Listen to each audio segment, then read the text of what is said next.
Good morning. Thank you for joining me today. I have stepped outside because it is really loud in my house this morning. So I wanted to say a few things before I got started, and I wanted you to actually be able to hear me say those things. So here we are. So it is Tuesday morning. It's bright and early, and I'm getting ready to start making waffles. I just wanted to kind of go through a rundown of what a typical morning is in our house, and then I'll just go ahead and show you everything. So I've gotten up, gotten ready for the day, started out reading my Bible. I really only got about halfway through before it was time for the little people to get up. So my youngest kids, any of the kids, but the youngest kids are really the only ones who actually wake up this early. They are allowed to come out of their bedrooms at 7:30. They usually wake up naturally right around like 7:15, so they're only in there for about 15 minutes. And during that time, they're getting dressed and straightening up their rooms, making their beds, and then, oh look, there's one behind me now. Then at 7:30, they're allowed to come down. We do not just let them start their day whenever they decide to, because we have a routine and we have a schedule in this house. So okay, there we go. So 7:30 is when they come down.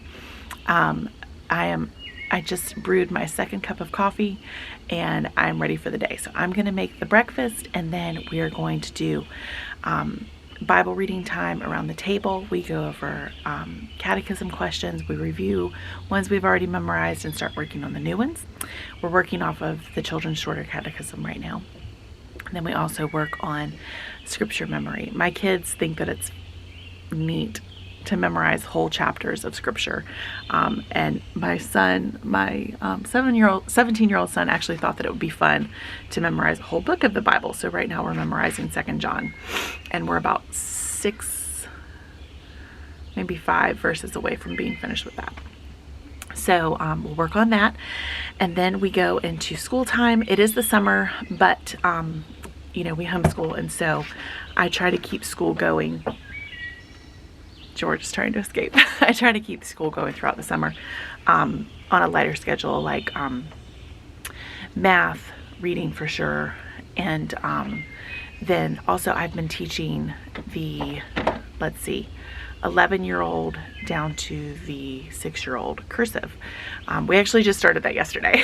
So I taught some of my older ones cursive, but not all of them, and I realized that really is something that I wanted them to know how to do and how to read. So I thought we would get a jump start on that and start working on that now. So that's part of the morning routine. By the time we're all finished with all of that, the morning's pretty much done. So that's pretty much it. And of course, things pop up all throughout the morning. So let's go ahead and get started making waffles. Okay, my tripod is not working very well today, so I'm going to attempt to do this one-handed. We will see if it actually works. And it is really loud in the background. Hold on, I'm gonna have to crack the eggs with 2 hands into my measuring cup. Okay, I got called away to look at garden fencing. So I'm back now, and here are the eggs going in. I will link the whole recipe in the description below. Let's see here. I need 1.5 teaspoons of salt. Salt, George. Okay. Yeah.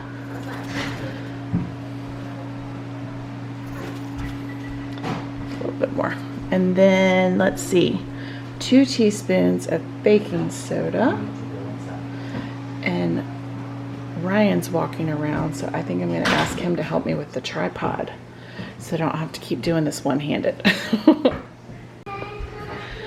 Okay, Ryan just made that look super easy.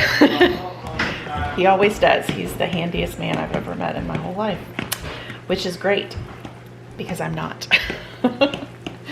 Okay, just gonna get this mixed up, and then we will be able to get our waffles going. I don't know if I mentioned this earlier, but I didn't have enough sourdough starter last night to do my normal triple batch. So this is just gonna be a double. but that's okay because the triple batch really just provides snacks for later. So this will be totally sufficient for breakfast, just no snacks. Everyone will live though.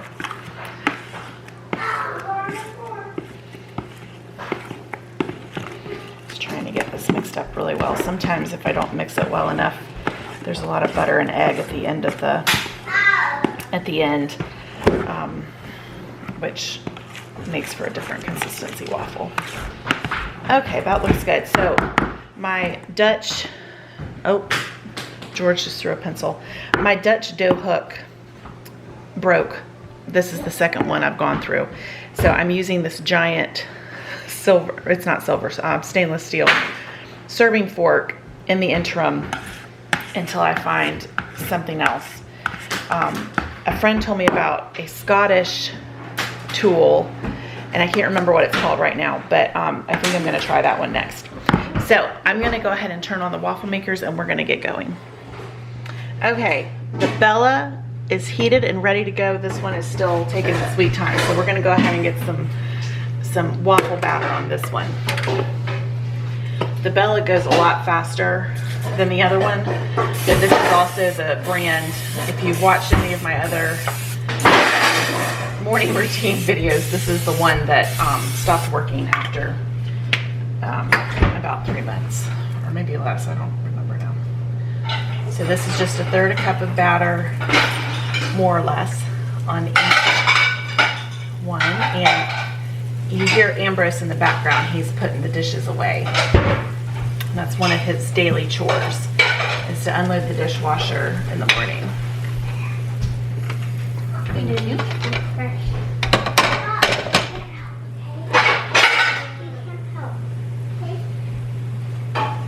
So while we're waiting for that to heat up, I got a new cookbook.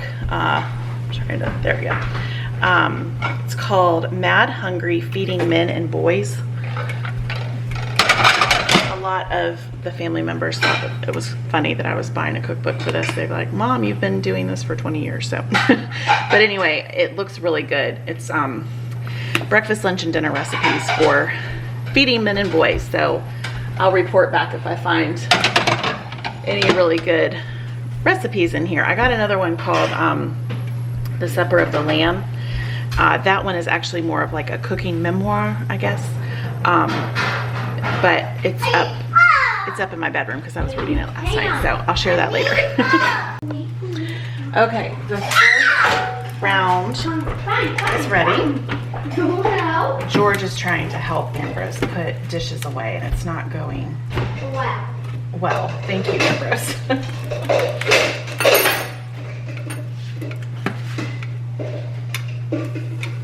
George likes to put glass things away, and that doesn't always end well. So he is learning right now that he gets to help put plastic things away, and that's it. There we go. Okay, the waffles are done. I've already taken George's off and cut his up and taken Ryan's out to him in his office, but this is how we do syrup, so we don't end up having or using too much of the maple. Well, I didn't think to record this before I did it, but I just got done spreading a bunch of hay inside the chicken coop and in the little chicken run out here. This is not a very sunny spot, so it was getting kind of muddy. So I just spread hay all around the run. The gate's open right now, so the chickens are actually out free ranging, I should say. But I think that this will help having the hay down as just a way to keep things a little tidier and sanitary. So I just spent probably about 20-25 minutes doing that. There's one little leaf of hay left, so I'll have to get another bale because I'm sure this is something I'm gonna have to do often, is spread this hay out. But anyway, now I'm gonna go inside and start homeschooling. Okay, school is over. Well, not quite. Kids are still working on reading eggs and extra math, and we still have our cursive lesson. So I wanted to show you real quick the garden, this little garden that I planted right here, flower garden. It's looking nice.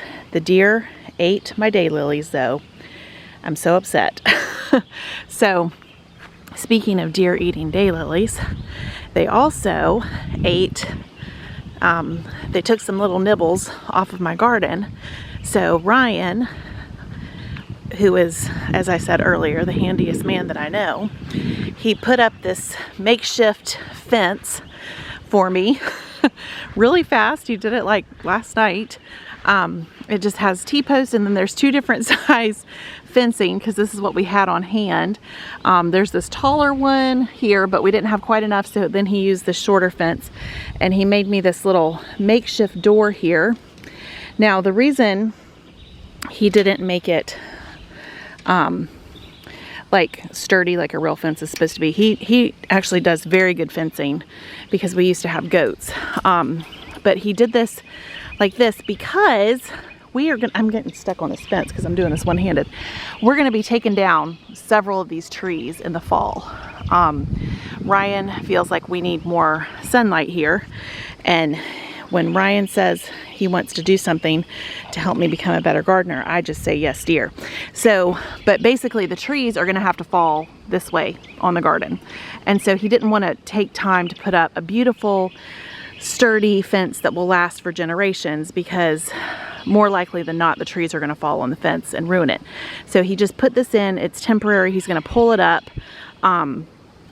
before he takes down those trees. And he made this also because he's so wonderful, to where I can still extend the garden this season, because I wanted to put in more beds so that I can have some fall gardens. And so I was gonna go this way with this one and kind of continue the work out here. So when I'm ready to do that, he said he would just pull up this part of the fence, and then I could build out, and then he would re-fence for me. So if that were up to me, it would never happen, but he's a real go-getter, so we're very thankful to have him. So I just wanted to show you the garden real quick. Everything's growing nicely. The cucumbers that I planted one, or I thought that I did. I thought I planted one zucchini, because I am really the only person that likes zucchini, but I'm actually pretty sure I planted 4. I think that they got mistagged, because I never would have planted 4 if I had known that that's what they were. But anyway, it's okay. Ryan still is going to put the cattle panel over here. He said he would do that for me tonight, so that the cucumbers that I have that are actually cucumbers and not zucchini can start growing up that. But you can see the deer. I need to get my some steak thingies. Ryan actually told me he knows what he wants to do for the tomatoes. So basically I'm just letting Ryan help me in whatever way he can, because what he does is always better when it comes to like building stuff than me. So he's gonna take care of that for me too. Now I don't know if you can see, but I planted, yeah, you can kind of see that. I planted a pack of basil seeds in here last week, and they're starting to come up now. So I'm really excited about that. The basil that I have over there is doing really, really nicely, but I just need a lot more of it because we eat a lot of basil.